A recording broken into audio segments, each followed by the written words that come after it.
Now, di ba running in yung system? Running in yung BIOS. Pag salpak din nyo itong flash drive din na, wala pa na siya makit-in ni BIOS. Wala pa siya nakit-in. So, kinanglan, i-reboot ninyo ang system, i-reboot, marag i-restart ba, para makita niya na siya, ha? Okay, Control-Alt-Delete. Pero patay mo nga, try mo. Control-Alt-Delete. Na, delete, balik ka.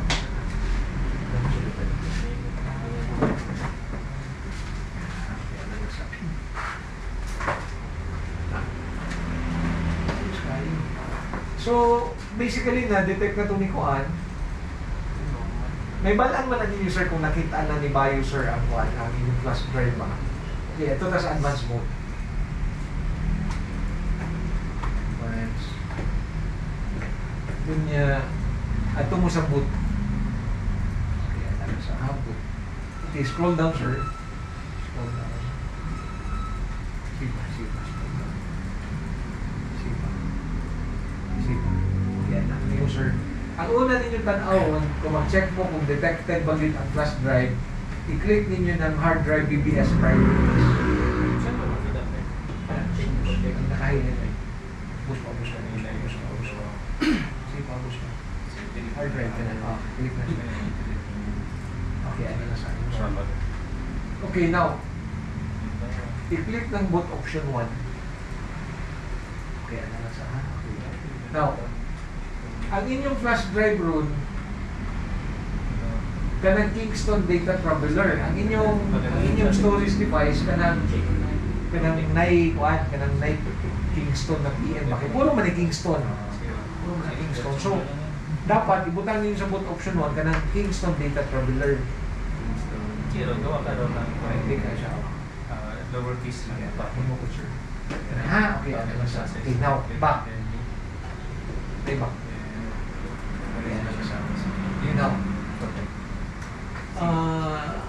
Naamoy makita din ang boot option priorities. Yeah, boot option 1.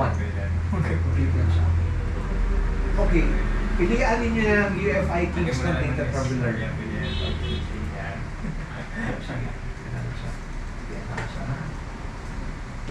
Okay, ready na siya.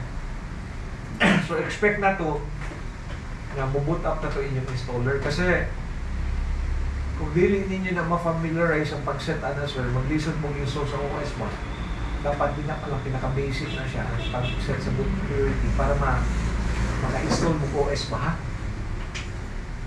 Wala yung concept niya, although laylahi man ang BIOS bawat brand sa computer, laylahi ba, pero ang concept niya, mauna siya. Okay? So, save na to. Nay, F10 ay save and exit. F10. Where's F10? F10. Okay. Now, enter. Okay, ano na sa akin. Expect na to. Gawas na si Bentoy ron. Bentoy ba? Ha? Bentoy. Uy! Ang imo, sir, ko ay may problema.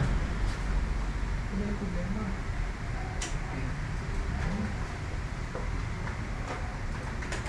So, resume natin na. Control-Alt-Delete. Control-Alt-Delete.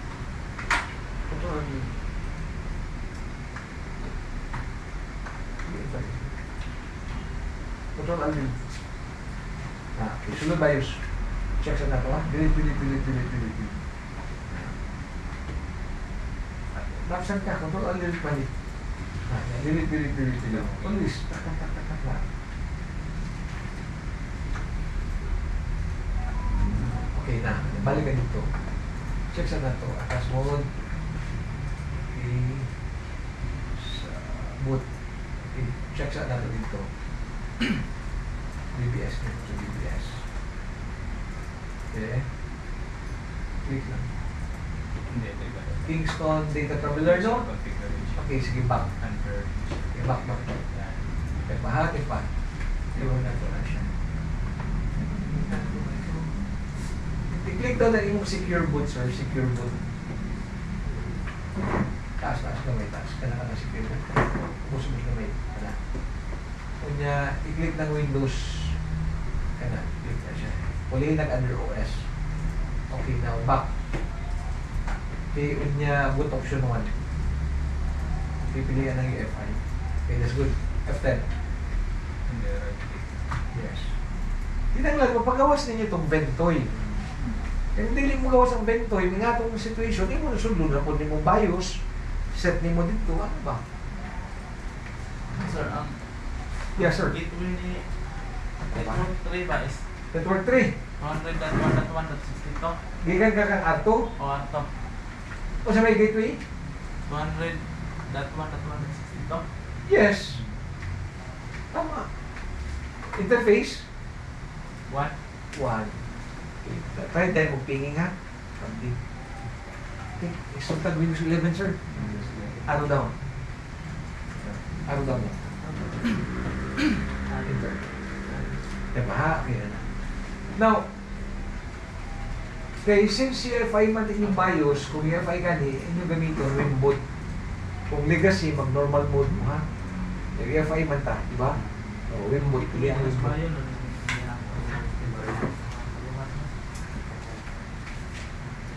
Hindi mo mag-reformat yung laptop. Ano na yung magpa-reformat sa inyo ba? Sa Windows niya. Mas pa yung familiarize na pag-drive sa mga drivers.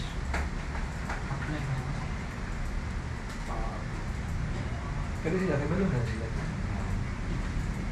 Tana na sila sa kinilagay mo diri line nilagay na mo networking man yun. Kini sa lili katong server client. Itong Active Directory ba? Ang company di ba? Sa settings. Kini sa hardware side ni siya.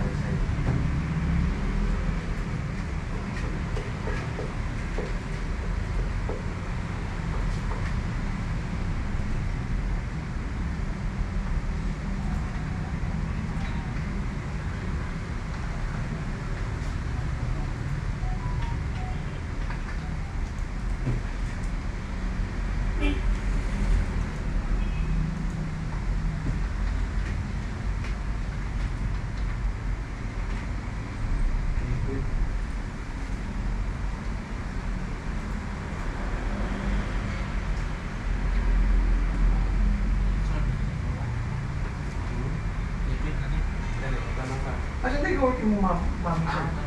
Ibon na.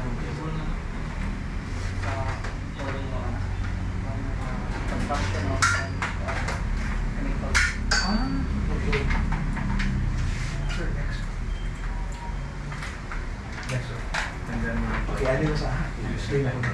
Now, hindi ka po din yung portion, makakita ka mo ka ng ay partition 1, partition 2, partition 3, 4, di ba sir? Talaga lang ginawa ko. Ibig sabihin, tiniin yung storage device diri nani siya currently installed ba? Nani siya OS daan? Nani sulod ba? No, mo yun, naga ni mo pa-reformat sa inyo. Mo yun, pangutan ko sa inyo ha, ma'am, pwede na ba niyo? Wala ba kayo important files sa alit dali? Kung mo yun siya, wala na sir, pwede na natin mo yun, nabaka naman natin. Mga hindi natawag natin na clean install ba? Ma'am, pwede na ni clean install. Ano na siya, oo, pwede na. So, i-delete ni mo na siya tanan. Pero kung yung nga siya na nako yung mga important files din ha, ito, mo sa complete ng backups. Maka-additional charges ka ito. Diba? Karon mag-click install lang sa taha.